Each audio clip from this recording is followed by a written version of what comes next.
ঘর ভরে যায় মায়ের জামাই চালু। ঢুলু ঢুলু ঘুমের চোখে সুই ফুটে মার হাতে। আমি বলি সৌতো এবার কি কাজ অত রাতে? মা বলল ঘুম আসে না, শুয়ে কি লাভ বল?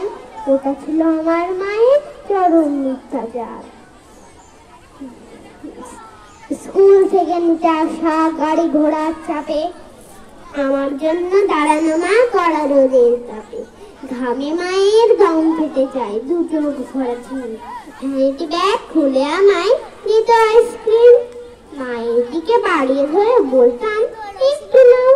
মরিন হেসে মা বলতো খাও তো বাবা খাও। আমার আবার গলা ব্যথা, ঠান্ডা খাও মানে। ওরা ছিল আমার মায়ের নিঠুর মিথ্যাপনা।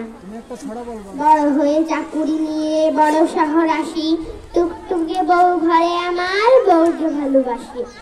পশ এলাকায় বাসা নিয়ে ডেকোরেটর ধরে সাজিয়ে নিলাম মনের মতো অত্যাধুনিক করে।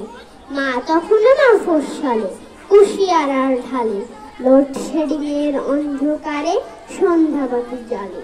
নিয়ন বাতির ঢাকা শহর আলোয় ঝলমলো।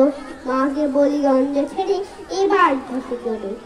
মা বলল এই তো ভালো খোলামেলা হাওয়া, কেন আবার তোদের ওই ভিড়ের মধ্যে যাওয়া? বদ্ধ করে থাকলে আমার হাঁপানি ভাব হয়। ওটা ছিল আমার মায়ের মিথ্যা অভিনয়। তারপর আমি আরো বড় স্টেটসের অভিবাসী, বিশ্ব ব্যাংকের বিশেষজ্ঞ, সুনাম রাশি রাশি। দায়িত্বশীল পদে আমার কাজের অন্ত নাই। মায়ের খবর নিব এমন সময় কমই পাই।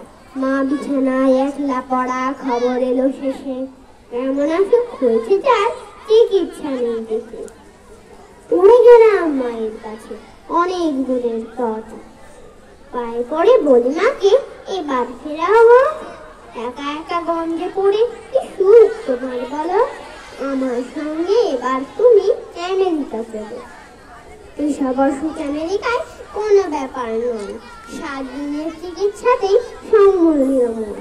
কষ্ট হাসি মুখে নিয়ে বলল আমার মা, প্লেনে আমার চড়া বারণ, তুই কি জানিস না? আমার কিছু হয়নি তেমন, ভাবছিস অযথা। ওটাই ছিল আমার মায়ের শেষ মিথ্যা কথা। কদিন পরেই মারা গেল নিঠুর মিথ্যাবাদী। মিথ্যাবাদী মায়ের জন্য আজও আমি কাঁদি। মিথ্যাবাদী মায়ের জন্য আজও আমি কাঁদি।